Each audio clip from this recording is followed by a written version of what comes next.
এবার দেশের প্রতিরক্ষা শিল্পে বিনিয়োগ নিয়ে নতুন পরিকল্পনা আসতে যাচ্ছে। বাংলাদেশ তৈরি করবে অত্যাধুনিক অস্ত্রশস্ত্র। এদেশের সৈনিকরা নিজেদের তৈরি অস্ত্র বহন করবে দেশ রক্ষার কাজে। এমন আশার কথাই জানিয়েছেন বিডার নির্বাহী চেয়ারম্যান আসিক চৌধুরী। এই পরিকল্পনা বাস্তবায়ন হলে দেশের প্রতিরক্ষা শিল্পে এগিয়ে যাবে আরও এক ধাপ। আসিক চৌধুরী সুস্পষ্ট করেই বলেছেন, বাংলাদেশের প্রতিরক্ষা শিল্পে বিনিয়োগ পরিকল্পনা রয়েছে সরকারের। বিশেষ করে শান্তি রক্ষায় অন্যতম ভূমিকা পালন করছে বাংলাদেশের সশস্ত্র বাহিনী।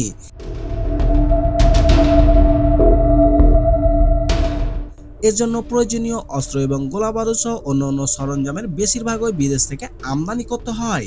এতে ব্যয় হয় প্রচুর বৈদেশিক মুদ্রা। তবে বিশ্লেষকরা মনে করেন বেশ কিছু প্রতিরক্ষা সরঞ্জাম দেশে উৎপাদন করা সম্ভব, বিশেষ করে হালকা অস্ত্রগুলি গোলার মতো সরঞ্জাম। যদিও এসব সামগ্রী বেশ কিছু এখন বাংলাদেশে অর্ডন্যান্স ফ্যাক্টরিতে উৎপাদন হচ্ছে। তবে এই সরকার প্রতিরক্ষা শিল্পে বিনিয়োগের পরিকল্পনা করছে। আটঘাট বেঁধে বিডার চেয়ারম্যান আসিক চৌধুরী জানিয়েছেন, বাংলাদেশে ট্যাঙ্ক বা স্পেসশিপ তৈরি করার প্রয়োজন নেই, কিন্তু ছোট আকারে যেমন অ্যাডভান্স রেডিও ট্যাক্সের এক্সেল স্ল্যাট বুলেট এবং স্লট আর্মস এর চাহিদা রয়েছে।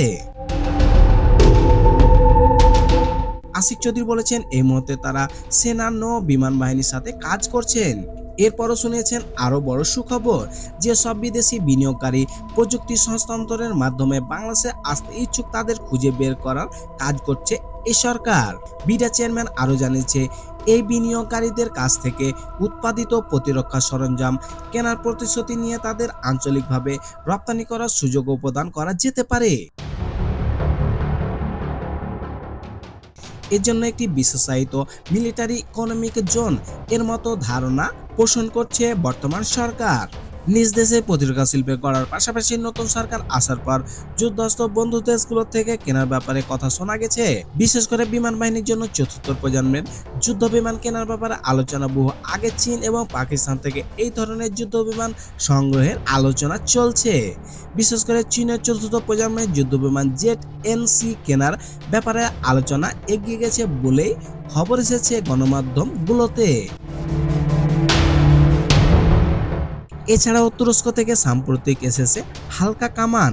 মুসলিম দেশগুলোর মধ্যে প্রতিরক্ষা শিল্পে এগিয়ে যাওয়া তুরস্ক বাংলাদেশের সাথে প্রতিরক্ষা সরঞ্জাম তৈরি এবং প্রযুক্তি বিনিময়ে আগ্রহী। আসিক চৌধুরীর কথায় এ আশার পালে লেগেছে নতুন হাওয়া।